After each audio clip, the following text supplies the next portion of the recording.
अस्सलामुअलैकुम। Welcome to my channel AS cooking diary. उम्मीद करती हूँ आप सब खैरियत से होंगे। आज मैं रंगीन पास्ता की रेसिपी लेके आई हूँ। सबसे पहले मैंने देगची रख ली है चूल्हे पे। इसमें देसी घी ऐड करूँगी, तकरीबन two two and half tablespoon. तो ये ऐड करने के बाद मैं इसके अंदर पास्ता ऐड कर दूंगी। अब थोड़ी देर के लिए पास्ता को हम देसी घी में भूनेंगे, क्योंकि अगर इसको भूना जाए तो इसका टेस्ट ज़्यादा अच्छा होता है। इसलिए हमने देसी घी का इंतखाब किया है इसको भूनने के लिए। मैं ज़्यादातर अपनी स्वीट्स में देसी घी का इस्तेमाल करती हूँ, मुझे अच्छा लगता है। ये हमारा पास्ता जो है वो भुन गया। अब हम इसके अंदर दूध ऐड करेंगे। मेरे पास तकरीबन 1.5 लीटर दूध था, वो मैंने इसके अंदर ऐड कर दिया। अब अच्छे तरीके से इसको मिक्स करेंगे और बॉयल आने तक छोड़ देंगे पकने के लिए। तो देखें पास्ता में बॉयल आ गया है। अब इसको वक्फे वक्फे से चम्मच चलाते रहेंगे और इसको थोड़ी देर इसमें पकने देंगे ताकि पास्ता जो है वो सॉफ्ट भी हो जाए। थोड़ी देर के लिए इसको छोड़ेंगे और ये हल्की आंच पे बॉयल होता रहेगा, इससे पास्ता भी गल जाएगा। तो अब जो है तकरीबन 10 से 12 मिनट हो गए हैं इसको पकते हुए। अब इसमें जो चीज़ ऐड करूँगी वो है इलायची पाउडर। तकरीबन हाफ टी स्पून में इलायची पाउडर इसमें डाल रही हूँ, ग्रीन इलायची पाउडर।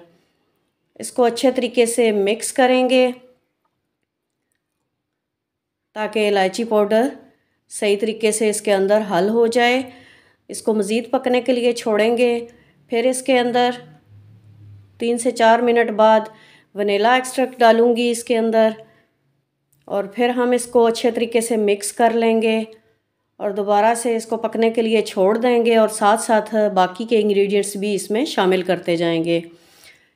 यहाँ पे मैंने लिया है खोया 1 कप भर के, वो इसके अंदर ऐड कर दूँगी ताकि अच्छे तरीके से खोया भी इसके साथ पक के मिक्स हो जाए। खोया डालने के बाद फिर मैं चम्मच चलाऊँगी, अच्छे तरीके से मिक्स करूँगी इसको। इसके बाद जो चीज़ इसके अंदर जाएगी वो हैं खजूरें। तकरीबन 6 अदद खजूरें मैंने काट के रखी हुई हैं। उसके साथ साथ 4 मगज़ है, काजू हैं और नारियल है क्रश।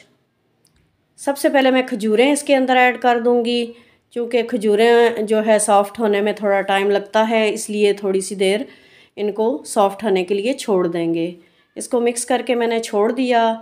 अब इसके अंदर शुगर डालूंगी। शुगर हम स्टार्ट में इसलिए नहीं डालते क्योंकि दूध को बॉयल आ जाता है और गिरने का डर होता है, इसलिए हम मीठे में शुगर बाद में ही ऐड करते हैं। इसके बाद जो बाकी के नट्स हैं वो सारे इसमें ऐड कर दूंगी और बादाम और पिस्ता ये मैंने क्रश करके रखा हुआ है, ये मैं गार्निश के लिए यूज़ करूँगी। तो देखिए हमारा पास्ता तैयार हो चुका है और अल्हम्दुलिल्लाह अब ये देखिए इसकी फ़ाइनल लुक बहुत मज़ेदार बन के तैयार हुआ है। देसी घी का टेस्ट इसमें बहुत अच्छा लगता है। तो ये बादाम और पिस्ता मैंने जो है वो क्रश करके इसके ऊपर डाल दिया। तो आपसे रिक्वेस्ट है कि आप मेरे चैनल को ज़रूर सब्सक्राइब कीजिएगा, मेरी वीडियो को लाइक और शेयर करना मत भूलिएगा और मुझे अपने कीमती कमेंट्स से ज़रूर आगाह कीजिएगा। तो इंशाल्लाह मिलते हैं नेक्स्ट रेसिपी के साथ नेक्स्ट वीडियो में। तब तक अपना और अपने प्यारों का बहुत सा ख्याल रखिएगा, मुझे दुआओं में याद रखिएगा। अल्लाह हाफ़िज़।